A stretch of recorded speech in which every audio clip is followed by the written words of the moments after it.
ایک چھوٹے سے گاؤں میں جو سرسبز پہاڑوں اور بہتی ندیوں کے درمیان واقع تھا، وہاں ایک نوجوان لڑکا رہتا تھا جس کا نام تھا غلام رسول۔ وہ اپنی عاجزی اور مہربان دل کی وجہ سے دور دور تک مشہور تھا۔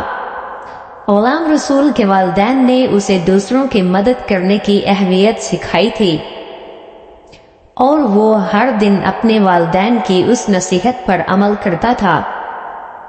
ایک دن جب غلام رسول اپنے گھر سے بازار کی طرف جا رہا تھا، اس نے دیکھا کہ ایک بوڑھی عورت بھاری ٹوکری اٹھانے کی کوشش کر رہی تھی اور اسے ٹوکری اٹھانے میں کافی مشکل محسوس ہو رہی تھی۔ اس کے چہرے پر عمر کی لکیریں نمایاں تھیں اور اس کے قدم سست اور بے قابو تھے۔ غلام رسول بغیر کسی ہچکچاہٹ کے اس بوڑھی عورت کے پاس پہنچا اور کہا، السلام علیکم دادی جان، مجھے اجازت دیں کہ میں آپ کی کوئی مدد کر سکوں۔ بوڑھی عورت نے حیران ہو کر لڑکے کی طرف دیکھا اور کہا، وعلیکم السلام میرے بچے، تم بہت مہربان ہو، لیکن میں تمہیں تکلیف نہیں دینا چاہتی۔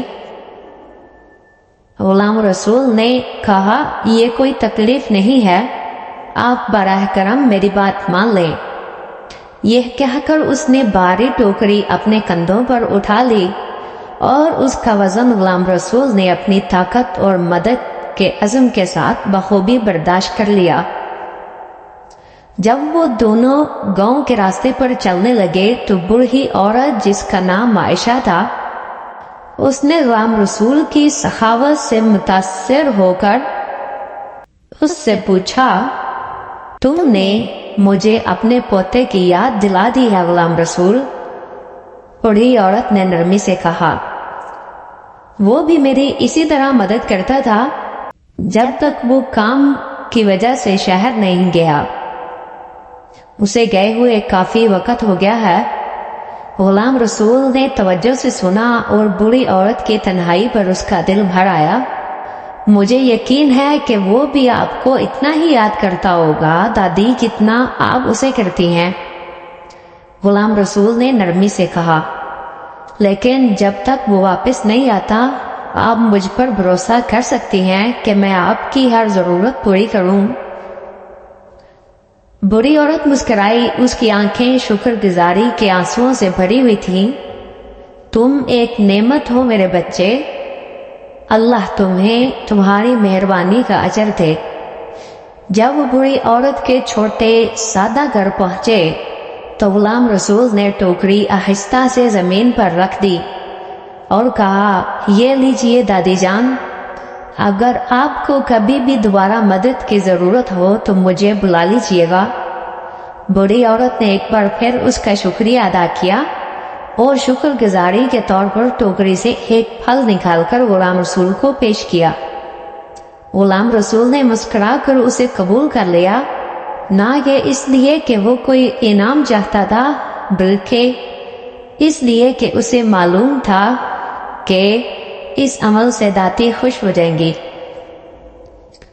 جب وہ چلتے ہوئے واپس آیا تو غلام رسول نے دل میں اطمینان محسوس کیا۔ وہ دوسروں کی مدد کسی تعریف یا شناخت کے لیے نہیں کرتا تھا، بلکہ وہ یہ سب کچھ اس لیے کرتا تھا کیونکہ یہ اس کے نزدیک ایک اچھا عمل تھا۔ اس کے والدین نے ہمیشہ اسے بتایا تھا کہ حقیقی خوشی دوسروں کو خوش کرنے سے حاصل ہوتی ہے، اور وہ اس بات پر پورے دل سے یقین رکھتا تھا۔ اس دن کے بعد بوڑھی عورت اکثر غلام رسول کو اپنے گھر کے پاس سے گزرتے ہوئے دیکھتی تو اسے دعا دیتی۔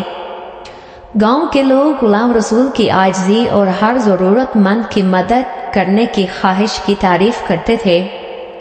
غلام رسول گاؤں میں روشنی کا مینار بن گیا، یہ یاد دلاتے ہوئے کہ چھوٹے سے چھوٹے مہربانی کے کام بھی دنیا کو بہتر بنا سکتے ہیں۔